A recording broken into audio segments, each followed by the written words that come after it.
My name is Jake Lloyd, and I am a lifelong pro wrestling fan. And I'm Alexandra Hoy, brand new to the wonderful world of pro wrestling, and I have decades worth of characters and stories to catch up on. And so this is her crash course in WWE history by way of the iconic Royal Rumble match. It's me, you, and 30 other men. Hello and welcome. Thank you so much for joining us for Me, You, and 30 Other Men. In which every other week, Alexandra and I pick a random Royal Rumble match out of our jar of Royal Rumbles, and we experience it live with you.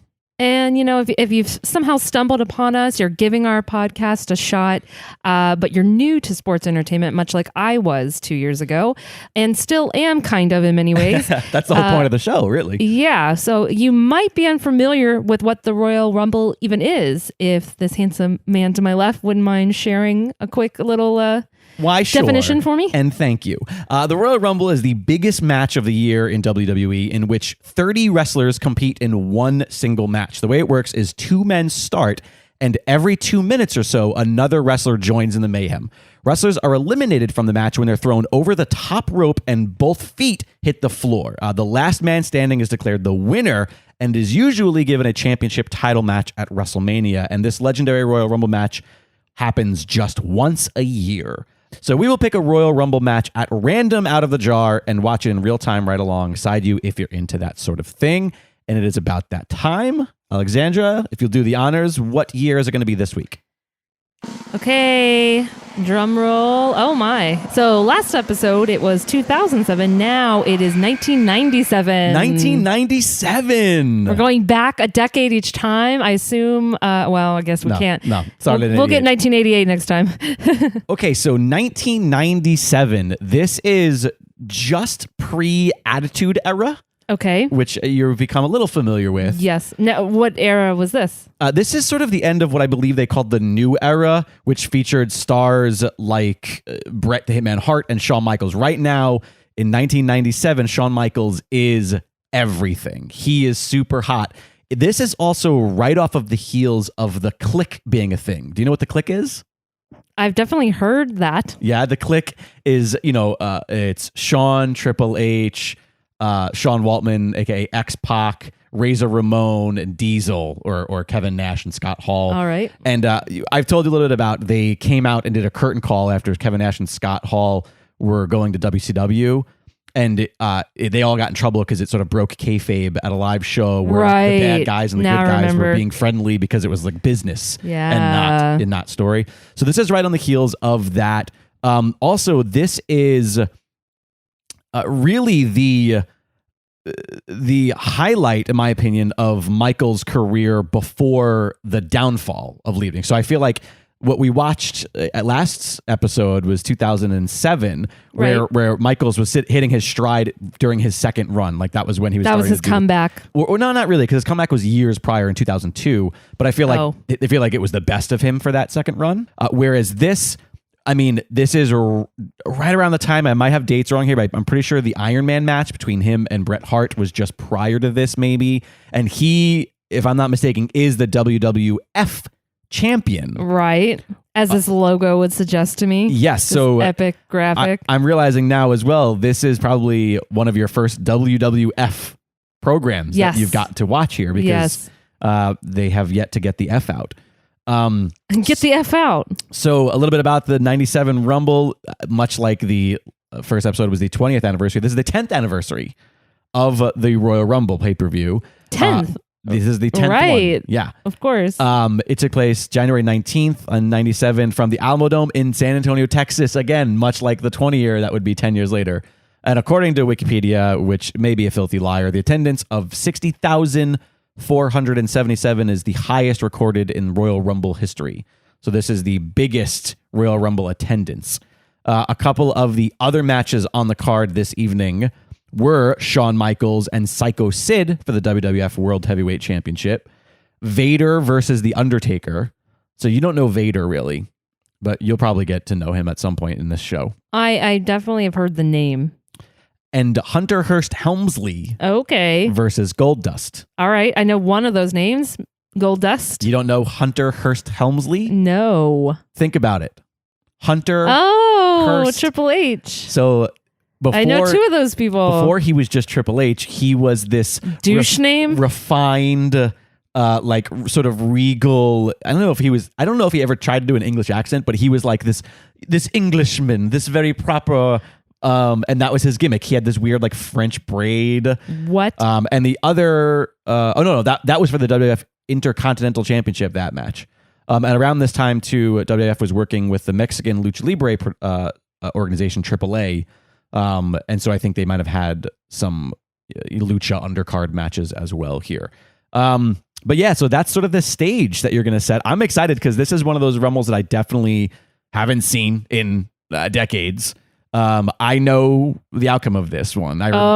Spoilers! I remember this one vividly because it's kind of an important one. Really, in the history of Rumbles, benchmark of Rumbles. Sure, sort of. So I'm really excited to watch this. Now, if you want to watch this along with us, simply queue it up on the WWE Network like we have now. Go to the 1, 2, 3, 4, 5, 6, 7, 8. Looks like the 9th chapter mark. It'll simply say Royal Rumble match. I just hit the R1 button on our PlayStation remote here and brought us to that little dot. And in just a few moments here, I am going to count down and say 3, 2, 1, play. And I will hit play when I do that. You can hit play at home at the exact same time, and it will allow us to watch this Rumble in perfect unison. Join us. Before we get this going, is there anything that you're excited about, babe? I'm just excited to watch and to see probably what will be a lot of faces that I don't recognize. Yeah. And then a few that I do. I might struggle with some of these people from 97. At this point, for context, I am 14 years old. So I would have been 11. So... Well, there you go. Now everybody knows how old you are. 14 and a half. I feel like we did this last episode. We bickered about ages. Okay. Are you ready? Yes. 3, 2, 1, play. And there he is, the Fink. See, it says tonight's attendance right there on the screen. So something interesting about this specific Royal Rumble is that this wasn't the main event for this pay-per-view. Yeah, I was noticing that. It would seem that they put the WWF title match after the main event. That was Shawn versus Sid. Louisiana. Yeah, there's some love there for Bret Hart. You've never really seen Bret Hart wrestle, have you?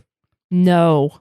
I'm interested to see you watch Bret Hart because I've always talked about him. Wait, He's are one they of my in San favorites. Antonio again? Yeah, we talked about that. I already said that. Oh. Yeah. In one ear and right out the other. Just moments ago. NWO for life. So, all right. So you're seeing NWO signs, which means that at this point in WCW, in the rival company, they are already sort of sparking the Attitude Era. Because the Attitude Era, as much as everybody gives credit to DX and stuff, I mean, like, it really began in WCW because of the broken kayfabe, blurred lines of the Outsiders, which was Scott Hall and Kevin Nash, Diesel and Razor Ramon. Right. So it looks like starting the match is somebody from the Nation of Domination. Did you just remember that off the top of your head? No, I'm listening to the theme song in my ear. That's what I'm saying. Like you heard. I will never forget the Nation of Domination theme. But wait a minute. Wait. Oh no, this isn't the Nation of Domination. Oh, that's hilarious. Oh, you were betrayed by your own ears. Or it is. I'm so confused. This arena seems gigantic. Yeah, this is the giant, what is it, the Superdome or the Super I feel something? like I've never seen a crowd this big before for wrestling. All right, it is the Nation of Domination, but it's a faction of the Nation of Domination that I do not remember because I don't remember the Nation of Domination have any white dudes in it. Yeah, this guy doesn't look like he belongs. One of these guys are not like the other. And the Nation of Domination was well known for sort of preying on... I don't know. Maybe it was like not necessarily a Black Actually, Panthers. all those dudes were white. What are you talking about? Those other three. And following him looks like it's Ahmed Johnson. Wow, that's a big dude. Ahmed Johnson is an absolute beast.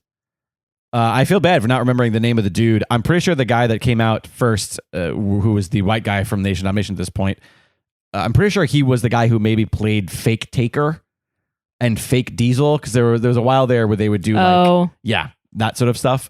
But Nation of Domination we have a picture of them up in the Broadway here. It was at its height. It was Farouk, The Rock, D'Lo Brown, Mark Henry, and it was cool. It was sort of like I don't want to say that it had racial or even religious undertones, but it would appear that it was sort of like Islam. It almost seemed like, and they all wore like, I'm a fucking white dude. I don't know what they're called. But they all wore like those flat hats that you would not equate to white people wearing. Let's just say that. You're looking at me right now like you should be. So that's quite all right. Anyways, yeah, here's Ahmed Johnson. Dude, this dude he's huge. Yeah. He's a freak of nature. Does he remind you of anybody today? Because there's a guy that gets compared a lot to him.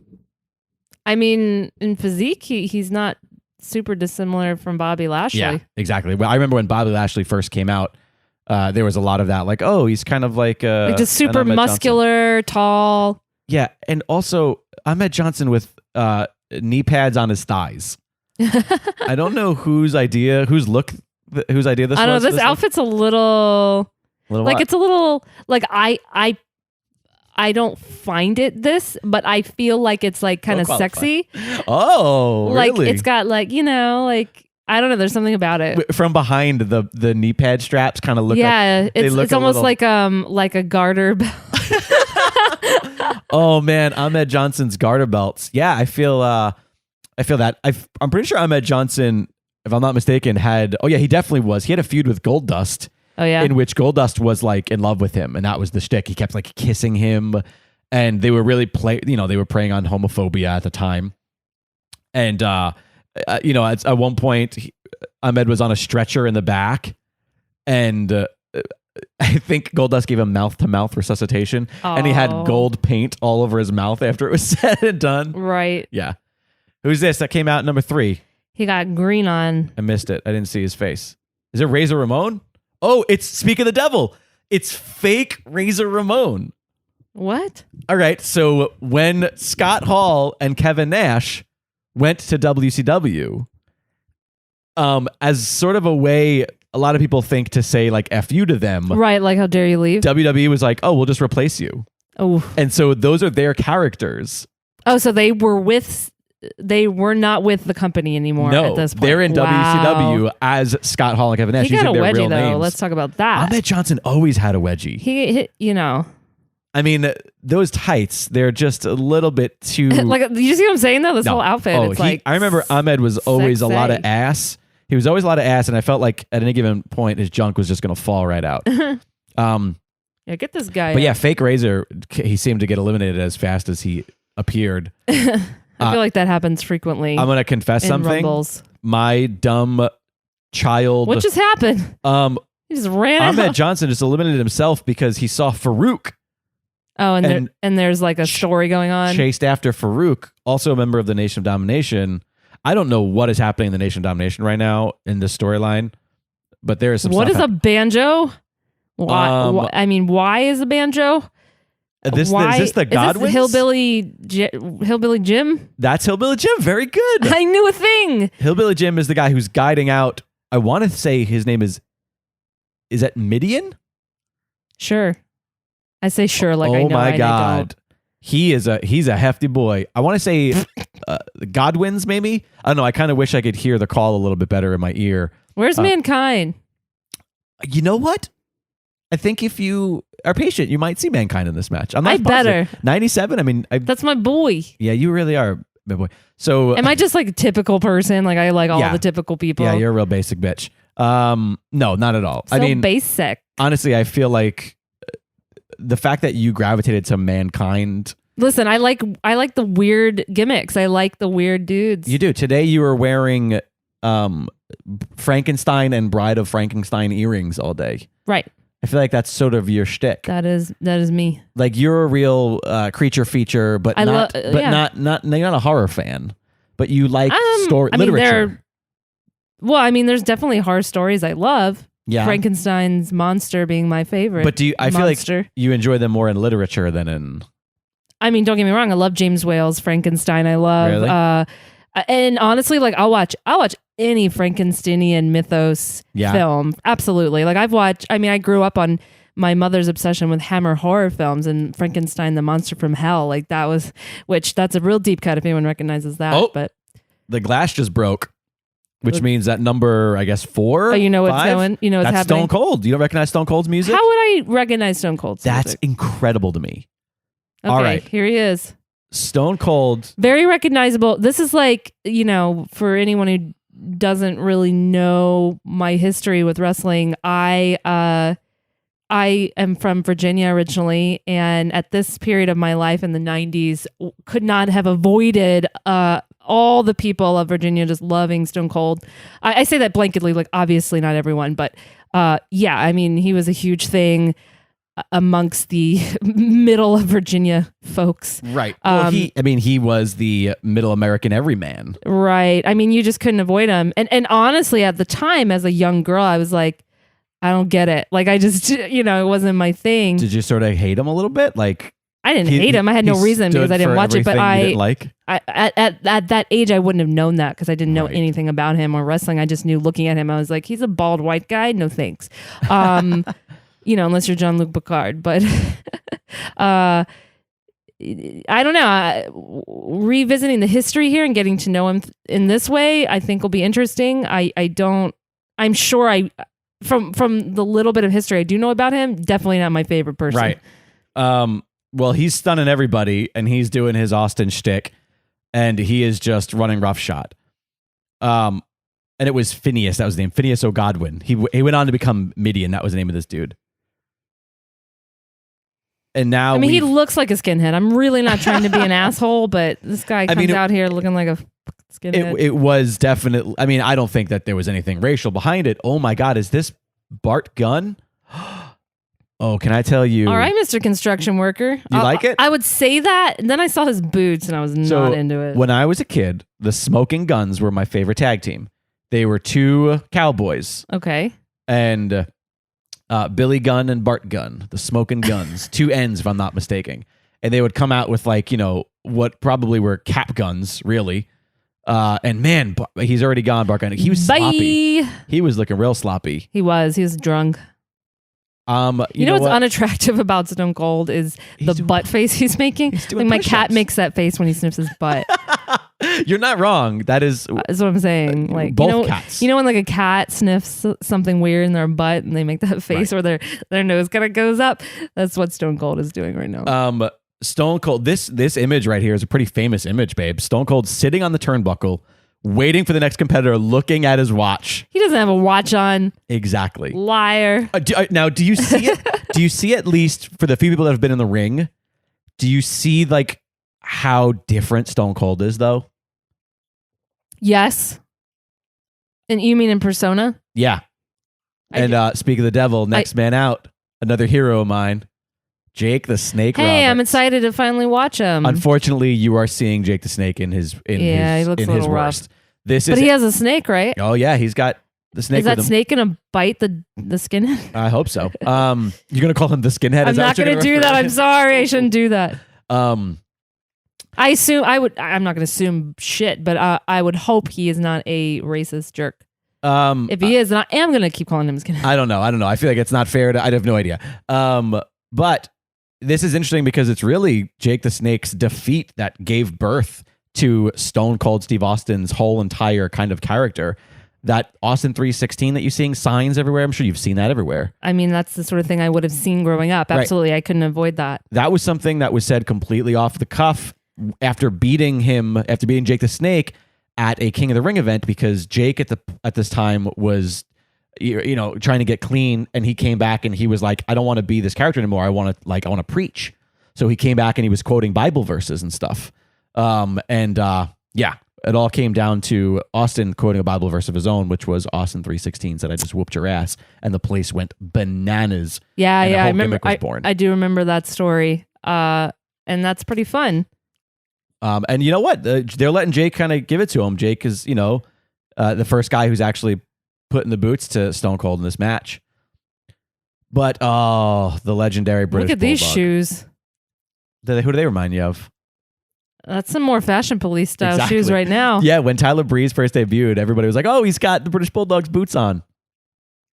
British Bulldog, he is a member of the Hart family by marriage. He is Bret Hart's brother-in-law. Bret and Owen and all the Harts, their brother-in-law. He actually, unfortunately, had a kind of a tragically young death. He died in his 30s only. Jeez, so young. But look at this dude. Talk about another guy. What's who in was his leg? Do you see that weird bump in his leg? No, but maybe that his was hip? maybe. I don't remember. I could look it up here. It's not like we don't have a Royal Rumbles match worth of time.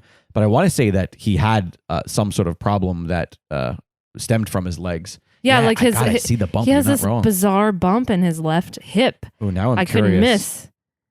Now I'm really curious. Do you see it? I do. I see it. Yeah. Now you got me curious. Now I have a question for you. Would all of these dudes, not all, I'm sure not all of them would do this, but would they all abusing steroids? And I want to say this is after all of the lawsuits and the bad press. Okay. I could be wrong about that, but I think this was after all the problems because I feel like that stuff happened when Hogan was still in the company. And Hogan is long gone by this point in WCW. Bye, bitch. Yeah, by destroying them in the ratings.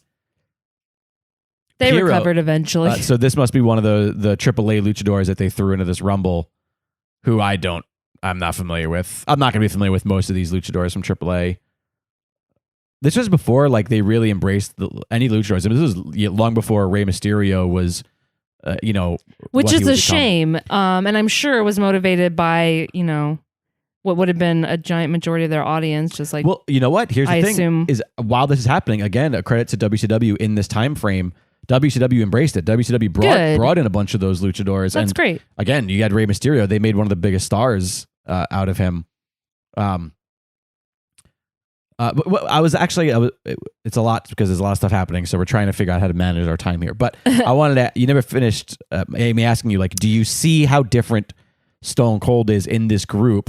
And do you at least understand why he is like kind of the legend that he is and like why people liked him just based on like watching what you've seen of these guys so far? I mean, I've watched all of 5-10 minutes of him so far, so you got to let me keep watching. I know, but I guess I just feel like he's just so like everybody always says The Rock is the most electrifying man in sports entertainment. That was his gimmick. I just feel like Stone Cold, the way that Stone Cold moved and just the attitude and the way that he carried himself. He has a lot of attitude. Unique. That's one thing I have definitely observed at this point. Right. And actually, I know everyone's saying that like Becky is giving Stone Cold vibes lately, and I see it now. Right. By the way, a British Bulldog died of a heart attack. But I do think he had problems. Did he have a? Must have had something in his leg. A clot? Oh shit! You might be right. And people listening to this right now who know better than I do are screaming at their iPod or their podcast. Oh my god, he did die! They're like, "You idiot!" So if I'm not mistaken, who is that just came out? Oh, okay. This is. Oh no! Who the hell is this? I forgot this dude. Oh my god! This was a guy that they paired with the Iron Sheik. I forget his name, but he's got this cannibal mask on. God, this is a time in WWF when they were really hanging on to these cartoon characters. And that was why WCW pulled ahead in the ratings around this time, because they were starting to embrace the real dudes, and obviously the inkling of that is here with a guy like Stone Cold. Right. But there's a lot of cartoon characters, as you saw with the hillbilly and the, And some are worse than others. Like the hillbilly thing is so awful. And admittedly, something like that was always sort of for the kids, I felt. I guess. But I mean, is any of this really for kids in a way? Like it is and it isn't. 100% at this point, still almost entirely for the kids. Absolutely. Yeah, but I feel like now is what? The PG era? Isn't that way more for kids than this? We're out of the PG era now. But no, I'm saying today. We're out of it now. Oh, I see. But it's still... You're right, though. It's still like that's still really important. Another luchador, who's, man, look at that outfit. He's gorgeous. I didn't realize that Liberace was a luchador. Hey. Look at that. This dude is He's shiny. You know what? I kind of love that like classic luchador barrel-chested build. You don't really see a lot of dudes with that these days. Whoa, that's some crazy punches. Some crazy what? Punches. Oh, I thought you said bunches. Oh, and then he just leaped in the air. Well, he's a luchador. Then you just described luchador wrestling. Yeah. Crazy. No, I'm saying crazy bunches and leaping in the air. Yeah. He's like a disco ball. He's like a very violent disco ball. I mean, aren't all disco balls kind of violent? In a way, for those who are prone to seizures. I feel like this is the most wrestlers that have been in this match. It's been one of those like so far it's a slow build. It's a slow build for sure. But I think Stone Cold has had the most eliminations so far. Where is Stone Cold? He's almost getting thrown out right now by the British Bulldog. Oh, I just saw him in the middle of them. He's just ass up in the I did corner. not see him. He is just like prime for spanking. 8, yeah. Look at the old digital clock, by the way. I know, I love that. Is it weird seeing wrestling in 4:3 aspect ratio? No. And the next entrant is Hunter Hearst Helmsley. Okay. Pulling double duty tonight. So this was look at a young Triple H. He's limping. He must have got hurt in his Intercontinental title match earlier in the evening. Another guy who I feel like he had similar Stone Cold vibes. The second he gets in there, you just see why this guy was going to be a star. Sure. Like he just has that. You know, I feel like there's certain wrestlers who you would think that they all carried themselves with this level of like, I don't know, confidence and attitude. But this is sports entertainment, right? So at the end of the day, there's acting that's part of the equation here. And not everyone's a great actor. Some people are great athletes, you know, and it's about having like that additional star power that really makes you stand out. Right. So when someone really stands out like that, that's when you know they have like all the boxes checked. Right. What do you think of Hunter Hearst Helmsley's attire here? He looks like he jumped out of like a Harlequin romance novel. He's like, Stephanie, I'm coming to get you. Or he stepped off of the cover of one. Right, that's what I mean. He kind of has that vibe. I feel like he's got his hair just in a ponytail here. I think he used to have it a way more like braided, almost like how you wear your hair, almost like how your hair is right now. Okay. He used to have like a real fancy. He was real fancy. Okay, yeah, the dude I saw in person, not this guy. Very two different people. It's very hilarious. Well, you also were surprised how short he was. I was very surprised. He seems so much taller than he actually is. Oh, the next entrant carrying his slammy, the legendary Owen Hart, the late great Owen Hart. This is Bret Hart's brother. I've told me about him many times about him. I don't think you've ever seen him anything wrestle. At this point, trying to place him in 97. He's probably a heel. Him and Austin definitely have a lot of heat. This was probably not too long before he broke Austin's neck. He broke Austin's neck? On a pile driver, on a low pile driver. Ooh, yeah. It was one of those, and they had to finish the match, and Austin had to win.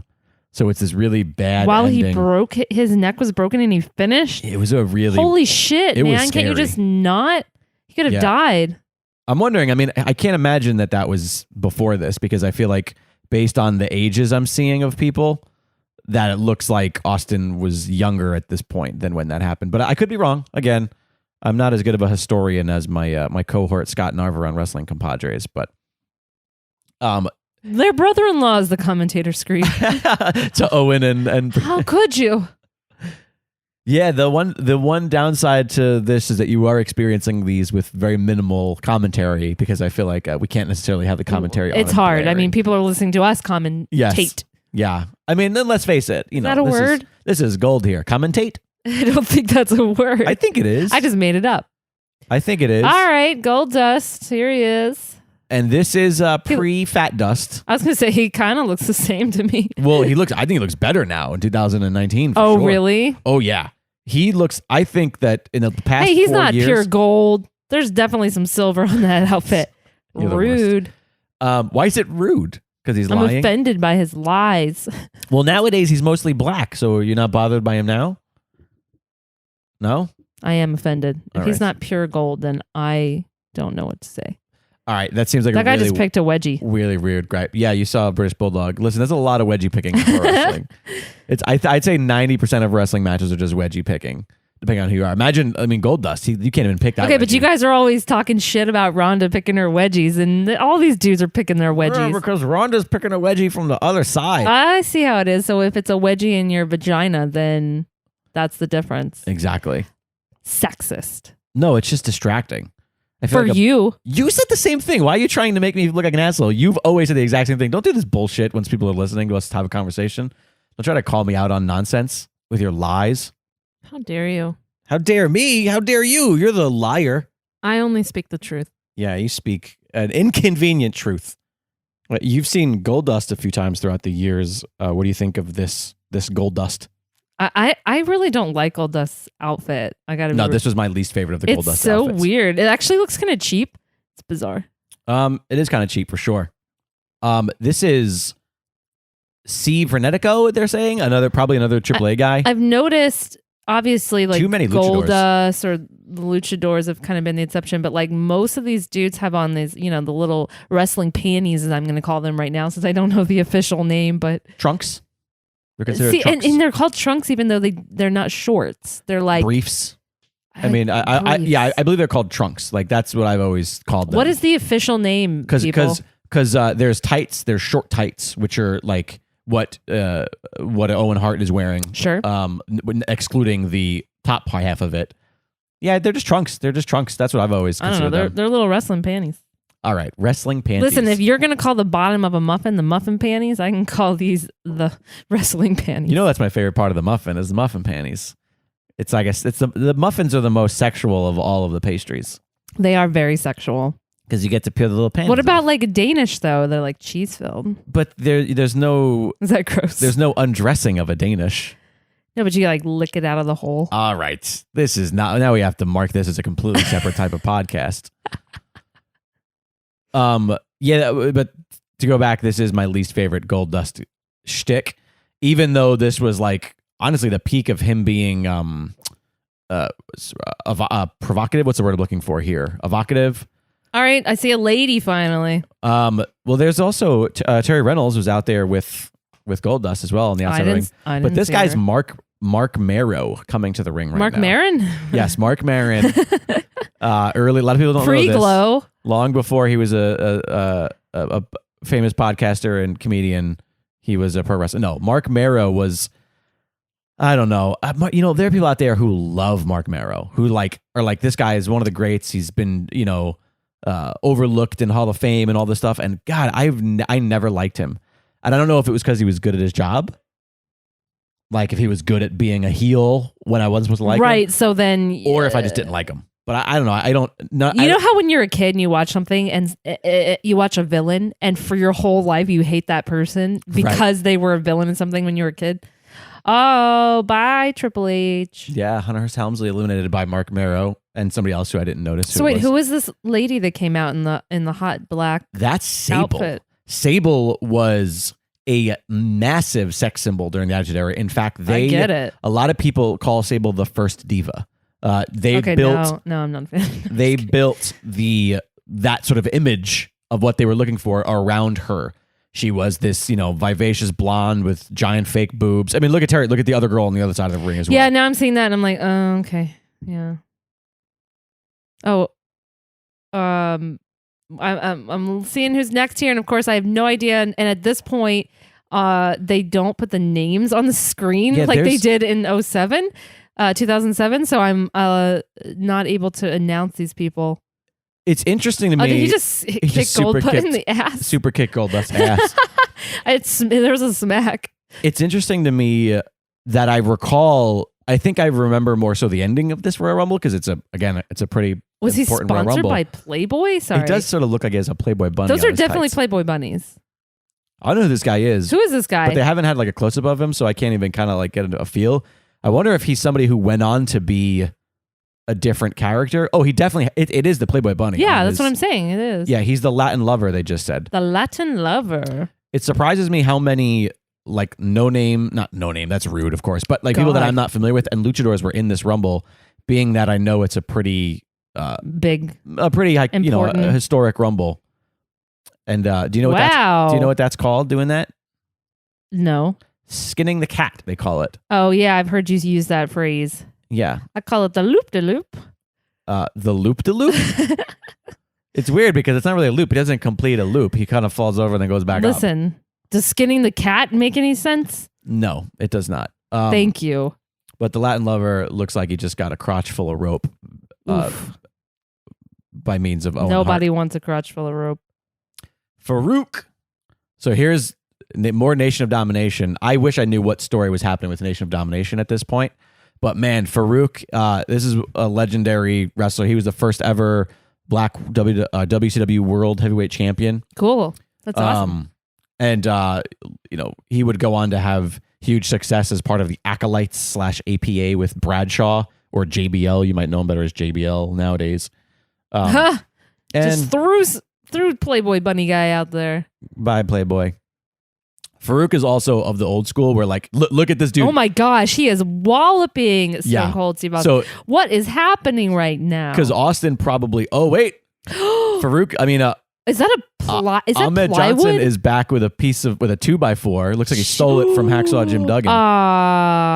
Where did he even come from? Oh, he self-eliminated earlier. He can't be in this ring. He's chasing around Farouk. Ooh, boy. Whatever story they got going right now is clearly Farouk something is the heel to Ahmed Johnson's babyface. All right. That's too bad. I was liking Farouk.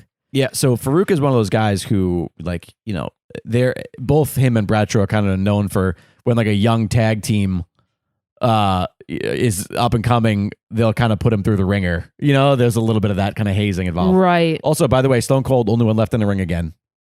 He's eliminated everyone else? Yeah. Well, not everybody else that's been in the match, but he just cleared the playing field. That's crazy. Savio Vega, a guy that I loved as a kid, but I couldn't tell you one big match. But I feel like I liked Savio Vega because he was colorful and zany, and I always feel like he moves well. Yeah. I believe him. I want to say he's Puerto Rican. I could be wrong. Well, don't guess. But that was sort of, all right, fine. That's fair. That's perfectly fair. But I think it was kind of a part of his gimmick. That's the only reason why I'm mentioning it. I'm not just going to name people's ethnicities as we watch these Rumbles. I don't know, but he just did an awesome kick. Yeah, I don't know. I feel like I remember liking him as a kid, but I couldn't name. He moves so well, like surprisingly. Like, I feel like he's kind of a bigger guy in a way. Yeah, he's. So I'm impressed by how. And he's gone. Okay, so I'm starting to see the theme of this match. It's like Stone Cold's gonna win in the end because he's just been. Really, that's your pick to win right now because he's been annihilating? Well, unless like Mankind or someone really awesome comes out, and I hope that that's the case. I love that Austin lays on the ground beaten and he's just waving for the next guy to come in. And like, I think that you might take this sort of behavior that he's doing right now for granted because you've seen stuff nowadays like, like an Aleister Black sitting in the middle of the ring telling the guy to come on. And you've seen, but this is the kind of stuff that wrestlers didn't do. Wrestlers didn't lay on the ground, battered and beaten. I see. So his charisma is very unique. Yeah. Jesse James, who would go the on. Outlaw? Not the Outlaw, but the Road Dog. Okay. The Roadie, Jesse James. He would go on to have huge success as a member of DX as Road Dog. You've watched him wrestle recently. All right. In something, and we were all like, wow, he still moves really good for his age. Because he's not a young man anymore. But okay, he is shake, rattling, and rolling right now. That whole thing he just did? Yeah. Oh, okay. What do you think? No. What do you think of his outfit? No. Why no? You got to elaborate. You can't just say no. I get it. I'm actually glad that he was just eliminated. I don't know. He just annoyed me. Like he was just. Why did he annoy Am I you? terrible? I'm just saying. I'm saying what I felt in my gut. I'm sure. No, that's good. I want you to, but I don't. You have to. You can't just say it. You I'm have to sure elaborate. in a technical, whatever's that he was really awesome, and I just wanted to know why though. I don't know. It looked kind of hokey. I guess. He was hokey. He was like Hillbilly Jim to me. He was just hokey. Austin is flipping the crowd off for some reason. Good for him, I guess. Actually, no. I think it was he was flipping off the people that, like the entrance ramp, as if to say, like, he is hairless except for his face. All of the hair on his body went to his goatee. What do you think about the completely bald people? Oh, wait. Be quiet and watch this. Oh, okay. Because I love this moment. Greatest reaction in Rumble history. Do you know who this music is? Stone Cold just got really upset. That is Bret the Hitman Hart. All right. That is my favorite reaction in Royal Rumble history. That's exciting. Because Stone Cold is whooping ass. Yeah, and he's like, oh, now he's afraid. And that music hits, and he's like, oh, God damn it. But still sits in the middle, and now you're going to see, in my opinion, two of the greatest. I'm very excited to see Bret Hart. Look at Bret Hart's punches. Remember when we talked about punches? Yes, he's awesome.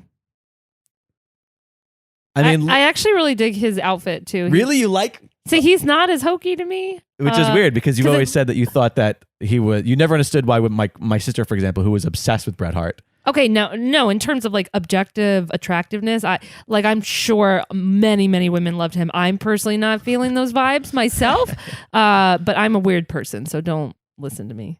What do you think of the color scheme?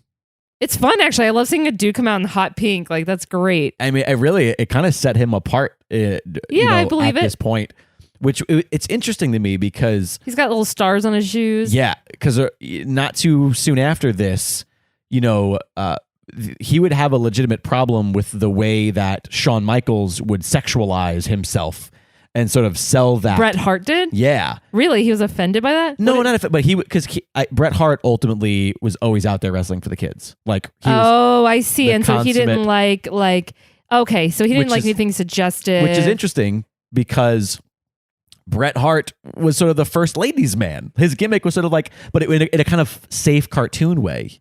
Hey, I know him.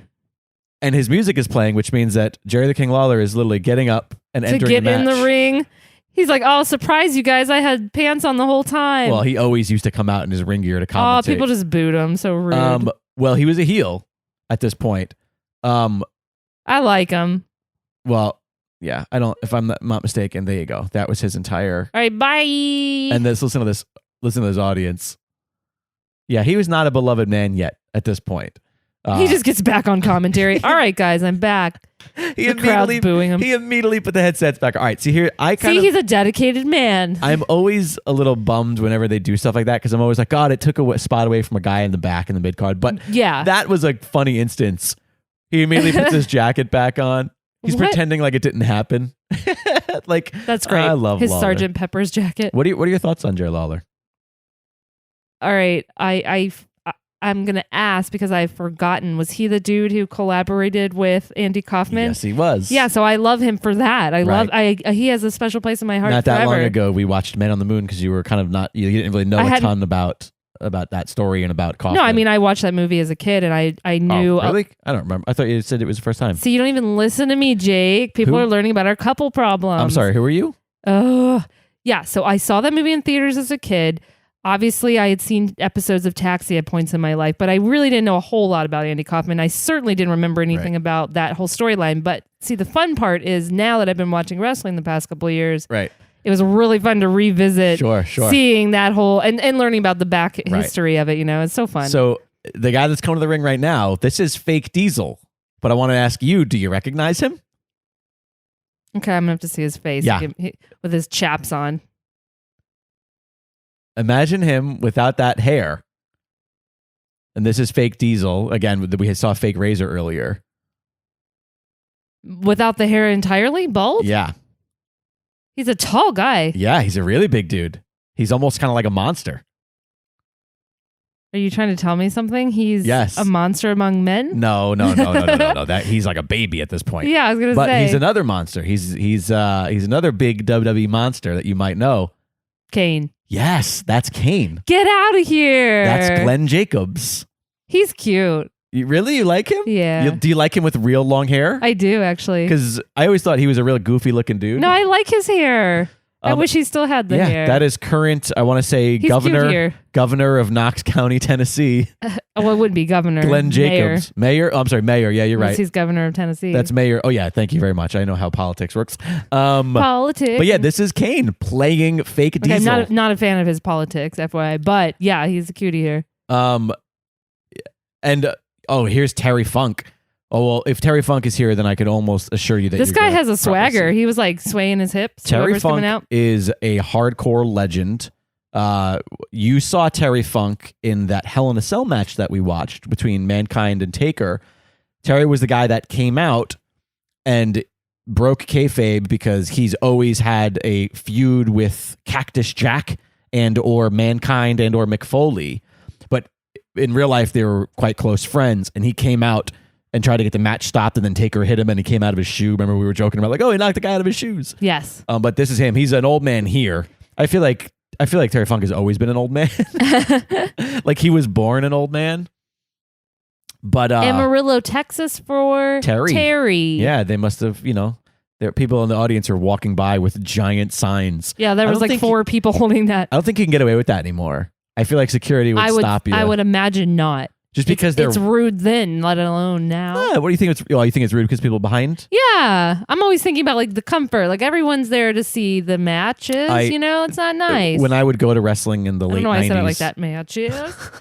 In the late 90s and early 2000s, when I would go, I'd always bring a sign that said, "The guy behind me is angry." It's kind of my go-to sign. That's a great sign, though. Although I would hate to be the guy behind you. It's interesting too. Looking around, there's actually not a lot of signs in the audience. This is sort of. I've seen signs, but they'll pop up and then they'll pop back down. Like people are a little bit. They look don't at hold this! up the whole Look what time. you're about to see here. What? A very poorly executed pile driver, but that's a move that is no longer allowed. And look at this young man. Is this my babe? Listen to the name though. If they say his name, Rocky Maivia. Rocky Maivia. Yep. Aw. So this is pre The Rock. This is Rocky Maivia. I love watching him right now. I love The Rock. Grandson of High Chief Peter Maivia, which is where he got the name from. Of course. His grandfather. You want to talk about charisma? You want to talk about charisma. You want to talk about these two. Rock and Austin, probably one of the greatest feuds of all time and the most chemistry of all time. Let's talk about his legs, though. What about him? Whose legs? The Rock. You got to be specific for the listeners. Oh, I apologize. Listen, listeners. Right now, I'm fawning over The Rock's lovely legs. You got a thing for The Rock. I do have a thing for Does he have the Rock. Brahma Bull tattoo on his arm yet? No, he doesn't have any tattoos. He has it's bizarre, actually. What do you think of his hair? It's cute, actually. Really? You like it? He's pulling it off. I think it's just because you like him, so he could do no wrong. Yeah, probably. I have to show you that there's a really famous photo of The Rock in this like god-awful black tight turtleneck with a fanny pack and a gold chain hanging over I've seen it. that photo. Everyone's seen that photo on the internet. Yeah. That photo is a giant meme. And do you love it? It's hilarious. I love it. But do you love it, though? I do. Do you love it? Like, you should dress up like that. Do you want to do that? Yeah. That's all right. Hey, here it is. I don't know. Yay! Now I'm so torn. I don't know who to root for. I don't know what number this is. I love how he just came out. Let me Did see. you see that? Oh, the way he walks. The walk. Everything About the Mankind character is. I love Mankind. Is just it's out of the park. It's a home run. It's so weird, Look at and him. that's what I He love. curls into the ring and he just kind of sits and rocks for a moment. I don't know if this is like too in the moment. You don't always like when like we reveal the time frame of which we're recording these, but like just today, Aleister Black premiered on the main roster, and I feel like no way does that man exist in this world without this man. Right. As the history, as one of the people that Mankind, paved the road. Yeah, Mankind definitely set. He allowed there to be a little bit of fantasy in wrestling. Yeah. Along with The Undertaker. Yeah, of course. The Undertaker's a big part of that as well. But I'm saying, it's part of that whole, the lineage for sure. Yeah, I want to see what number we're at since they're not showing the numbers. Here's a question for you, though. Like, sure. How does one pitch that gimmick to Vince? Like, and do you think Vince heard it was Mick Foley say, here's what I'm doing? I was like, the fuck are you talking about? I don't think it was his idea and at all. Really? Whose idea was this? It was probably Vince and really? Yeah, and writing. I'm sure that honestly, I'm very surprised by that. I'm sure the story's been told 100. Oh my God, is that Flash Funk? Look at Flash Funk. This guy has a fun outfit. Okay, what do you think about it? Explain it. Describe it. I mean, it's a little tacky. It's a light blue. It looks like sort of like a old school like motorcycle, like Evel Knievel sort of look. Okay. Okay, right? It's shiny. A little Elvis-y. Yeah. I feel like we need to make this part of the show. We need to have you. There's that pile driver that's illegal. Oof, yeah. So that move is now illegal.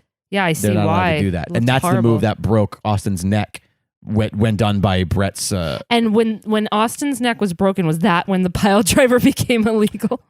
It was soon after. I believe it. Oh shit! That guy just flew. That's a Flash Funk. Talk about a man who is really big.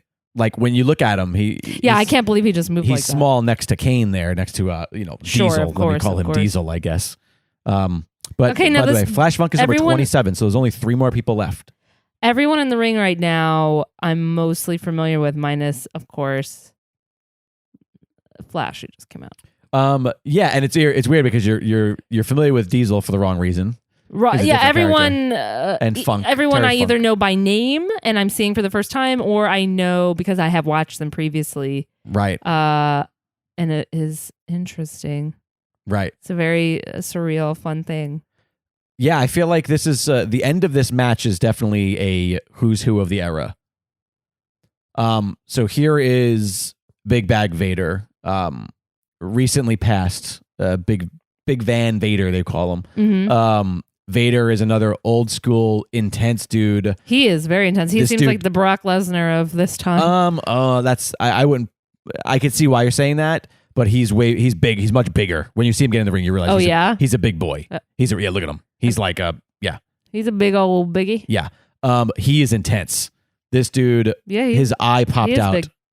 in a match, and His eye popped. I'm sorry, what? yeah, his eye like popped out of his socket? Yes, in a match. Did he go blind? No, he popped it back in and finished the match. Fuck that. This guy's crazy. This guy's crazy as balls, y'all. You actually might recognize his tights because in recent months since his passing, a couple guys have kind of done Vader homages, especially in NXT UK. You might have noticed. I think Pete Dunne came out with a Vader inspired gear not that long ago. Mm-hmm. Current WWE UK title That's sweet. holder. But anyways, yeah, the end of this match is it's kind of a who's who now of the era, sans Shawn, who's in the next match. So obviously, and I wonder if the reason for that booking was that they didn't want us to know who was going to face who the winner of this match was going to face until later in the night. Like sometimes I feel like the order of the Rumble versus the championship match at this era, before there were two titles. Nowadays we talk and there's two titles, so you don't know who the person's going to pick. Oh, here's another Godwin for you. This is Henry O. Godwin. No, not into it. You don't like the Hillbillies? No. It brings back bad memories of your childhood. Jeez Louise. But what I was getting at was I feel like the It's just order like so of it is hokey. interesting. Yeah, but he's for the kids. I liked him as a kid. They used to have like slop matches with like a pig pen. No. Yeah, they were gross. Stop. Because the whole arena would smell like Ew. pig poop for the whole entire event. At least that's what I've heard from people. Oh, bye, Flash. Oh, nope. He's still there. Snuck on in. It's a stacked ring now. We've got about 7 or what was that? Almost 10 guys in there now. All the big names, sorta. And Austin's still in, and Austin is the longest one in this match by far. I think he came in 3rd or 4th. When did he come in? Pretty early. Yeah, I don't remember the exact number, but he came in 5th. Yeah, so he's the longest standing person, no doubt. I like, by the way, I'm looking at the I looked at the Wikipedia just so I could remember the numbers to see like how many people were left, since they're not putting the numbers on the screen. And I like that even on Wikipedia he's labeled as fake Diesel with with quotes around fake. Great. Okay, so did the Kane character not exist yet? No, Kane. Oh my gosh, that's so weird. Kane hasn't debuted for a little while now. What? And he's next to the very man. I feel like. Oh my God! What? There's too much happening, guys. You briefly only know me at this point, but I love Taker and number 30. Oh my God, I can't even handle this. Just like the one that we watched 10 years later. Oh my God. In our first it's almost episode, like they did that on purpose. 10 years later, Taker would come out 30. But he's young. Oh wow, he's trim. Yeah. He's a little baby. But notice he's not as buff as he was in the one. He's not as buff. 10 years later, and he's trimmer. He's way more trim. Yeah, he used also, to be. I see those redheaded roots. You can't hide them from me. You have a problem with his dye job? It's all right. He's still nice and creepy, and I like it. Oh my God, I can't handle this. I don't know who to root for now. What do you think of Taker's outfit here? I just hope it's any one of the people I like. Love it always. He's always awesomely dark, and I love watching him and Mankind together. That's great. That's fun. Yeah, no blood loss between these two. This has got to be pre Hell in a Cell match, so they have that hasn't happened yet. I'm assuming somebody might be yelling at me like, "Oh, it was earlier that year," but I feel like just again Taker. There's bona fide superstars in this ring right now. Yes, of course. With Bret Hart, The Rock, Stone Cold. And then Taker comes out, and it still somehow gets even better. Whoa, his hair's actually not even fully black. It's more. Oh no, this was during Ginger Taker time. Yeah, it's like a bit gingery red. There was a brown. while. There was a while where he just didn't dye it, and he just had his natural hair color. And even the beard, he had a big ginger beard, which he might have right now. But this old SD programming, it's not as detailed as we're used to now. Jake, only a ginger Can call another ginger. We don't have the rights to that song. You can't. Tim Minchin will be fine. We can't do that. I don't think Tim Minchin's listening. I think we're all right. Yeah, I don't think Tim Minchin is into this. Yeah, I think Flash Funk was just eliminated, and this is it. That was number 30. Taker's number 30. Right. So the winner is here. The winner is here. You already know the outcome. Who's your wish, and who do you think will win? Based on your insider knowledge you have. Okay, my wish would be for either Mankind, Taker, or Rock, but I think Rock will last a little while, but he's going to be thrown out because he's not the Rock yet. So that would be my guess. I'd say that's a very poignant, thought process. I think, he's from a writing standpoint, I imagine they're building him up, but he's not quite. Or maybe not even building him up. Maybe he's just not a star yet. He's not, sure. Either way. I can't imagine him winning. Obviously, I don't see this hillbilly guy winning because he's just there for fun, carnage. He's just there to eventually destroy. Eventually destroy? What do you mean? Just to throw out. I mean, to be destroyed. One of the bigger names. Oh, he's there to destroy. I get it. Yes, like to be destroyed. Apologies for not being. No, there. I get it. I get. What you're saying. I feel like this comes down to. Bret Hart and Stone Cold and Undertaker and Mankind. I feel like it comes down to those four big names. Those four are going to make it. I feel like if I'm just guessing. No, I like your. This needs to be part of the show. Every one of these, I want to hear your predictions once number 30's out. And then I feel as though from there the story is, I mean.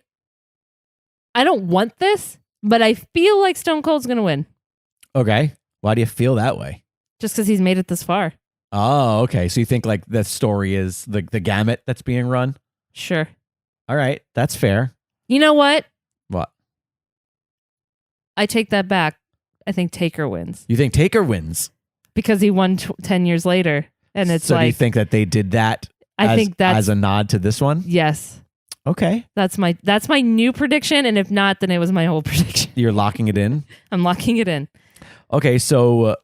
that was me locking it in. Oh, I like that. That's the official locking sound. I'll cue that up for the soundboard. How did it go again? One more time. Good to know. So now that everybody has been in this match so far, that's going to be in it, what are your thoughts on like this era of talent that you saw? Meaning like the technique or the gimmicks? Yeah. Everything.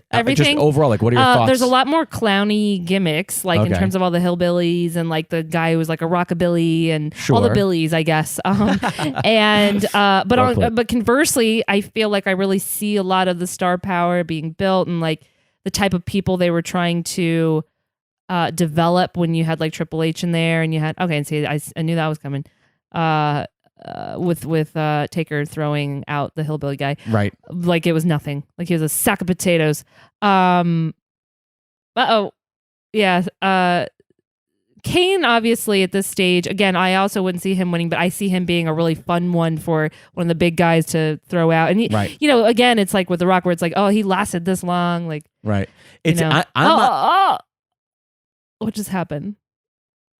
He didn't get out. No, Stone Cold saved himself. It looked here. like it, but then the cameras cut away. I'm actually surprised in rewatching this that fake Diesel has been there for as long as he is. I knew it. He's gone. And who's gone? Rock. There you go. We got to remember to do that because some people might not be watching with us. That's right. Apologies. Rock is out by Mankind. With that mandible claw. I can't believe Jake the Snake's still in there. No, he's not. Oh, wait. That's Sorry. Terry Funk. Yeah, Jake the Snake was out very, very, very, very. Look at this ridiculous seesaw between Terry Funk and Mankind. So these two guys, so stupid. These guys have fought all over the world. I mean, in a good way. And they love each other so much, but they are just banana cakes. The two of them. I'm surprised either one of them made it, if I'm being honest. That was actually some athleticism between both Terry Funk and Mankind to hang on to that. Funk is an insane human being. This guy is just one of those dudes who just doesn't care about his own body. Bye. Funk is out by Mankind. So we're getting down. Are we getting down to the final four? I assumed would be in the final four. I think there's 7 in the ring right now. Okay, now Diesel needs to get thrown out. Oh, that's what we're going to do. Who's next? Oh, by Mankind. Okay. What did I say? What did I say? You said he was going to be one of the final 4. Oh, he's out? Yep. Oh. Mankind just got dumped by Taker, and they're still fighting. Okay, so that's the story. They have like a story. There's some really Bear in mind, when I make predictions, I don't know all of the stories happening on the show. Sure. Now watch, there's some really fun storytelling here. That this is one of the reasons why this is a pretty iconic, fun Rumble here. So right now, Mankind is trying to get back in the match. Which I love. But all the refs are outside. Whoa! Bret Hart just tossed Stone Cold out like he was nothing. Like he was just chop liver. But look. Oh, he just got back in. He got back in. Two'd. And because doesn't count. The refs were all watching Mankind, and now all of a sudden everybody gets dumped out all at once. 3, 2, 1, match over. Wait, is that the end of it? Yep. Fuck that, y'all. I am not happy about that. Why aren't you happy about that?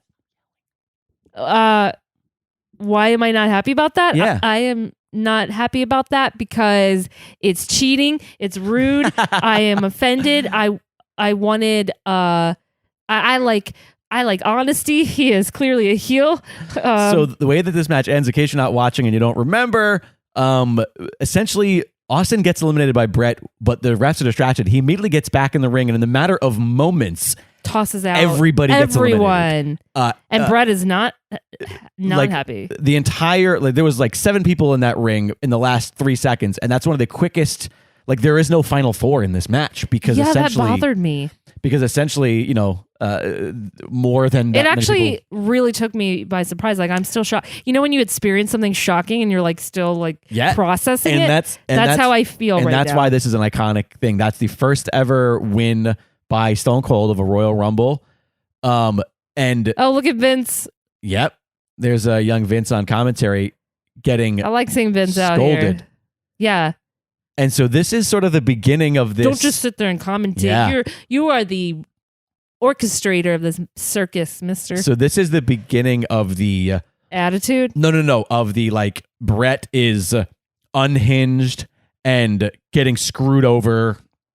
And he's the consummate baby face, the consummate good guy. But things are screwed here in WWF. This is sort of the beginning of that story that they tell. Okay, well, I don't blame him. And had I been watching this live at the time, I probably would have been very pro Bret Hart. Yeah, I definitely was at this point pissed during that. I was not a Stone Cold fan. Yeah, it's very upsetting. I mean, it's great storytelling, obviously. I loved Bret Hart as a kid. Here we are talking about it, but loved Bret Hart as a kid. And the fact that he was eliminated, that he eliminated Stone Cold, and then Stone Cold got back in, I remember being livid. Yeah, that was some bullshit, you guys. I want to say I watched this live at my neighbor Johnny Diaz's house, who I think was a Stone Cold fan, and I'm pretty sure we fought after He this. rubbed it in your face. He was like, no, I'm pretty sure we came to fisticuffs after this. Fisticuffs? Oh, yeah? Yeah, he probably whipped my ass, though. He was a little older than me. I was really scrawny. He probably just put his hand on my head and kept me at a distance while I swung my arms in windmills. Hilarious. God, look at this crowd. Yeah, it's a giant crowd. Yeah. And there it is, the 1997 Royal Rumble match won by Stone Cold. Here's the replay. Just everything happened so incredibly fast. Yeah, that looked like it hurt. Bret landing on his ass right there. They played the replay Broke for his us. coccyx. Yeah, he definitely had some coccyx problems. Yeah, no, guys, if you want to know my final thoughts yes. is that was some bullshit. Final thoughts. Not happy. Fork that. Are you in the good place right now? What's happening? Trying to not curse as much. Why not? Who gives a fuck? In honor of Bret Hart, I'm keeping it clean. Yeah, I love the idea of Vince McMahon being on commentary, I'm outside of it. I can't help it. So this is, I don't literally run the whole thing. At that it's point, so funny. At that point, that's not Vince is not the boss at kayfabe. He is not at this point. The curtain is still pulled. It wasn't really until the Montreal Screwjob that would happen very briefly after this, that Vince would, that the heel Vince McMahon as the boss character would come to fruition. That, and you will see, watching these Royal Rumbles throughout the years, at some point you are going to get to see that in full effect. Vince McMahon, in my opinion, one of the greatest wrestling heels of all time. I mean, I believe it. And the thing is, what little I know, I'm not a fan of him. I mean, just his like as a personal human being, like his politics and all of that kind of rubbed me the wrong way. I can't help but bring that into it. I can't help it. Like same with Hulk, it's like I'm not. There's certain people I'm just not gonna like, but as a character, right, he brings a lot of heat. Regardless of all that, so I was already not going to like him. Then he's just he plays a dick really well. Like he's really good at it. And honestly, so does Stephanie. She has a lot of those vibes too, which is fun. Just wrap it up here. What are your final thoughts on this specific Rumble? Who stood out? Who did you love? Who did you hate? Who wore the best? Who wore the worst? What? Who are you wearing tonight? I absolutely loved seeing a young Rocky. I loved seeing a young Kane. That was so fun to see. But not even being Kane. Fake Diesel. And at this point, he had already played Isaac Yankem DDS, who was a dentist. What the fuck? That was his character. Isaac Yankem. That's so bizarre. I Yankem. Yeah, I get it. That was back when everybody had a pun name like Paul Bearer. Okay, but I mean, sometimes those are fun. I love a good pun. Sure. But yeah, so you got to see fake Saw Diesel. a lot of fun new people. New as in I was unfamiliar with them. And so, right. It was good to see new faces. So, but who was your favorite? Not a fan of all the really hokey types, like I mentioned, like all the Billies. The Godwins. Yeah, that I don't miss that on the current roster. Like I don't see. It's okay to be weird. Like Mankind's weird, and I like that. I like weird, but I don't like hokey as much. I mean, we still have a little bit of hokey sometimes. Like, there's definitely some hokey in modern pro wrestling. But I feel like it needs to be tempered. Like, it needs to be done well. Yeah, I also feel like the people who are hokey tend to be also pretty good wrestlers, so it balances it out. Well, here's the thing. Like, what is so interesting about a hillbilly wrestling? I just don't get it. Like... He's for the kids. It's a fun. You say that, I suppose, sure, but obviously it was really great to see some of the people I already have established that I like, Taker and Mankind and whatnot. But it was fun to see Stone Cold. It was fun to see to actually watch him do the things that I've heard about and hear about, all the legend. That ending was so infuriating. I don't like it at all. Honestly, but in a way that like I'm as a fan, but like as a writer, it makes sense, and it's obviously really the reaction. I'm sure it set off a whole ricochet of storytelling after this match. The reaction to Bret Hart is still my favorite thing in like Royal Rumble history. Like watching him on the ropes, being cocky, looking at his watch, doing the all right, who's gonna be next, and then hearing that electric guitar screech of Bret's music, that iconic music, and that face of just like, oh shit, like. I'm in for a fight. I love it. Okay, so much. Question: who did he go on to wrestle at WrestleMania? Who did Bret go on to wrestle at Mania? No, Stone Cold.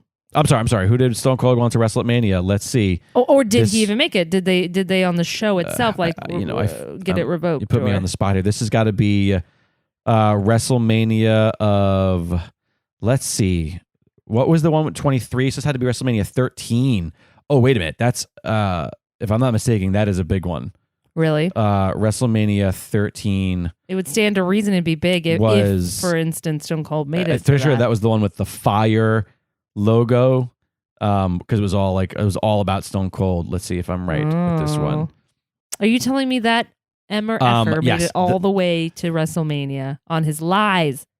Wow. See, I'm not sure exactly what happened in between these two pay-per-views, but he wasn't in the title match. Really? He fought Bret Hart in a submission match. Okay. Which is also a pretty famous match. But the title was between Taker and Psycho Sid. Oh. So I don't remember. So some things obviously changed between Royal Rumble and WrestleMania. Or they didn't specify that the winner of this match got the title, because that wasn't always a guarantee. There's some years where it was just the Royal Rumble winner got a different thing, or obviously I'm grasping at straws here to remember, but for some reason, he didn't. I was just curious what the stakes were, or if it's just really about launching sort of a brand like the Stone Cold. This was the beginning of Stone Cold running roughshod. Yeah, like this is that. Like him, he set a record, by the way, in this Royal Rumble. Okay. That would last for quite a while. until it was broken by somebody who I'm not going to tell you because we're going to be watching the Rumbles.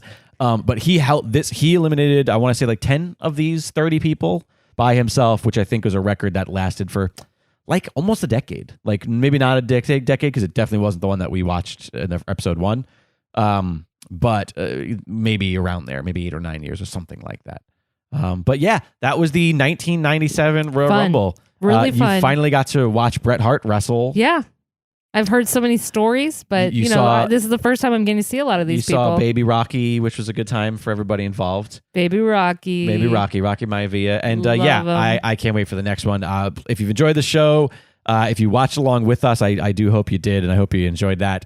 Please leave us a rating and review on your favorite podcast app. If you want to follow us on social media, find me on Twitter @LiquidJake and on Instagram @Jake Lloyd. How do people find you, Alexandra? Twitter and Instagram @Alexandra Hoy, HOEY. You say that so fast, I always get worried. Okay, I'll say it so quickly that slower. So @Alexandra Hoy, HOEY. Yeah, it's mostly the HOEY part that you get into. That I'm always worried that people are going to think that there's something at the end of your name that you're saying like, oh, I'm @Alexandra Hoy, HOEY. It's my name. It's your name. My name.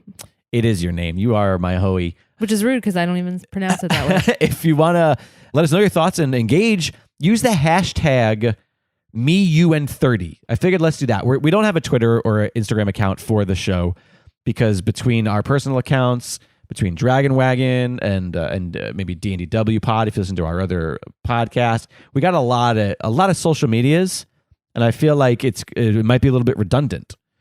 So I would say use the hashtag, and that's how we can converse. We'll find you. So whenever we tweet or post on Instagram about the show, we'll use the hashtag #MeYouAnd30, and we'll spell out the word and we'll use the numbers for 30. Yes, me, you, and 30. So with that said, thank you so much for joining us. We will see you next time on Me, You, and 30 Other Men. Join us again for another Rumble.